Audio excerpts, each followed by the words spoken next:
জনতা পাৰ্টিয়ে আগন্তুক পঞ্চায়ত নিৰ্বাচনত আমাৰ মিত্ৰজোঁট এজিপি আৰু ইউপিপিএলৰ সৈতে মিলি প্ৰতিদ্বন্দ্বিতা কৰিব।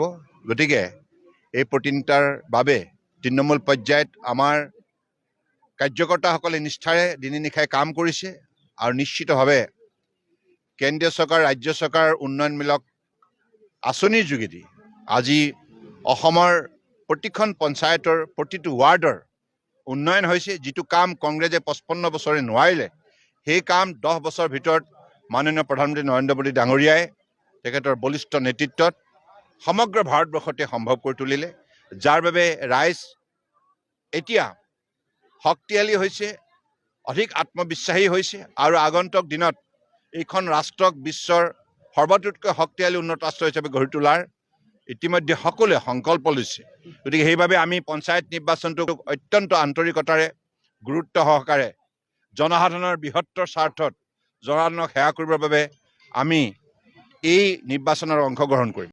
জনতা পাৰ্টিয়ে আগন্তুক পঞ্চায়ত নিৰ্বাচনত আমাৰ মিত্ৰজোঁট এজিপি আৰু ইউপিপিএলৰ সৈতে মিলি প্ৰতিদ্বন্দ্বিতা কৰিব। গতিকে এই প্ৰতিদ্বন্দ্বিতাৰ বাবে তৃণমূল পৰ্যায়ত আমাৰ কাৰ্যকৰ্তাসকলে নিষ্ঠাৰে দিনে নিশাই কাম কৰিছে আৰু নিশ্চিতভাৱে কেন্দ্ৰীয় চৰকাৰ ৰাজ্য চৰকাৰৰ উন্নয়নমূলক আঁচনিৰ যোগেদি আজি অসমৰ প্ৰতিখন পঞ্চায়তৰ প্ৰতিটো ৱাৰ্ডৰ উন্নয়ন হৈছে। যিটো কাম কংগ্ৰেছে 55 বছৰে নোৱাৰিলে, সেই কাম 10 বছৰ ভিতৰত মাননীয় প্ৰধানমন্ত্ৰী নৰেন্দ্ৰ মোদী ডাঙৰীয়াই তেখেতৰ বলিষ্ঠ নেতৃত্বত সমগ্ৰ ভাৰতবৰ্ষতে সম্ভৱ কৰি তুলিলে, যাৰ বাবে ৰাইজ এতিয়া শক্তিশালী হৈছে, অধিক আত্মবিশ্বাসী হৈছে আৰু আগন্তুক দিনত এইখন ৰাষ্ট্ৰক বিশ্বৰ সৰ্বতোতকৈ শক্তিশালী উন্নত ৰাষ্ট্ৰ হিচাপে গঢ়ি তোলাৰ ইতিমধ্যে সকলোৱে সংকল্প লৈছে। গতিকে সেইবাবে আমি পঞ্চায়ত নিৰ্বাচনটোক অত্যন্ত আন্তৰিকতাৰে গুৰুত্ব সহকাৰে জনসাধাৰণৰ বৃহত্তৰ স্বাৰ্থত জনসাধাৰণক সেৱা কৰিবৰ বাবে আমি এই নিৰ্বাচনৰ অংশগ্ৰহণ কৰিম।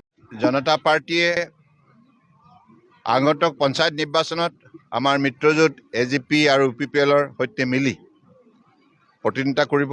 গতিকে এই প্ৰতিদ্বন্দ্বিতাৰ বাবে তৃণমূল পৰ্যায়ত আমাৰ কাৰ্যকৰ্তাসকলে নিষ্ঠাৰে দিনে নিশাই কাম কৰিছে আৰু নিশ্চিতভাৱে কেন্দ্ৰীয় চৰকাৰ ৰাজ্য চৰকাৰৰ উন্নয়নমূলক আঁচনিৰ যোগেদি আজি অসমৰ প্ৰতিখন পঞ্চায়তৰ প্ৰতিটো ৱাৰ্ডৰ উন্নয়ন হৈছে। যিটো কাম কংগ্ৰেছে 55 বছৰে নোৱাৰিলে, সেই কাম 10 বছৰ ভিতৰত মাননীয় প্ৰধানমন্ত্ৰী নৰেন্দ্ৰ মোদী ডাঙৰীয়াই তেখেতৰ বলিষ্ঠ নেতৃত্বত সমগ্ৰ ভাৰতবৰ্ষতে সম্ভৱ কৰি তুলিলে, যাৰ বাবে ৰাইজ এতিয়া শক্তিশালী হৈছে, অধিক আত্মবিশ্বাসী হৈছে আৰু আগন্তুক দিনত এইখন ৰাষ্ট্ৰক বিশ্বৰ সৰ্বতোতকৈ শক্তিশালী উন্নত ৰাষ্ট্ৰ হিচাপে গঢ়ি তোলাৰ ইতিমধ্যে সকলোৱে সংকল্প লৈছে।